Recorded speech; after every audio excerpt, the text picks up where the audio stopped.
2ನೇ ತರಗತಿಯ ಈ ವಾರ 2ನೇ ತರಗತಿಗೆ ಸಂಬಂಧಪಟ್ಟಿದ್ದು ಕಾಲಗಳ ಬಗ್ಗೆ ಹೇಳ್ತಾರೆ ನೋಡ್ರಿ.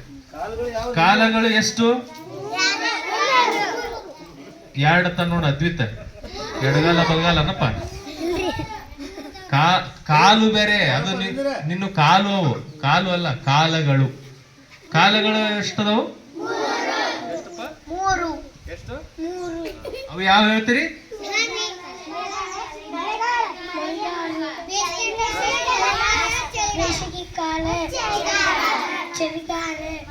ಹೇಳಪ್ಪ ಯಾವ ನಿಮ್ಮ ಒಂದ್ಸಲ.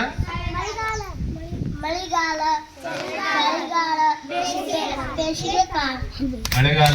ಚಳಿಗಾಲ, ಬೇಸಿಗೆ ಕಾಲ. 3 ರೀತಿಯ ಕಾಲಗಳನ್ನ ನಾವು ನೋಡ್ತೀವಿ. ಈಗ ಯಾವ ಕಾಲ ಐತಿ? ಈಗ ಚಳಿಗಾಲ. ಚಳಿಗಾಲ ಮುಗಿದೈತಿ, ಈಗ ಬೇಸಿಗೆ ಕಾಲ ಬಂದೈತಿ. ಈಗ ಹೌದಿಲ್ಲ? ಹೌದಾ? 4 ತಿಂಗಳಿಗೆ ಒಂದು ಕಾಲವನ್ನ ಸಾಮಾನ್ಯವಾಗಿ ನಾವು ನೋಡ್ತೀವಿ. ಈಗ ಸದ್ಯಕ್ಕೆ ಏನಪ್ಪಾ ಅಂದ್ರೆ ಬೇಸಿಗೆ ಕಾಲದಲ್ಲಿ ನಾವು ಇದ್ದೀವಿ. ಜೂನ್ದಿಂದ ಏನ್ ಸ್ಟಾರ್ಟ್ ಆಕತಿ? ಮಳೆಗಾಲ.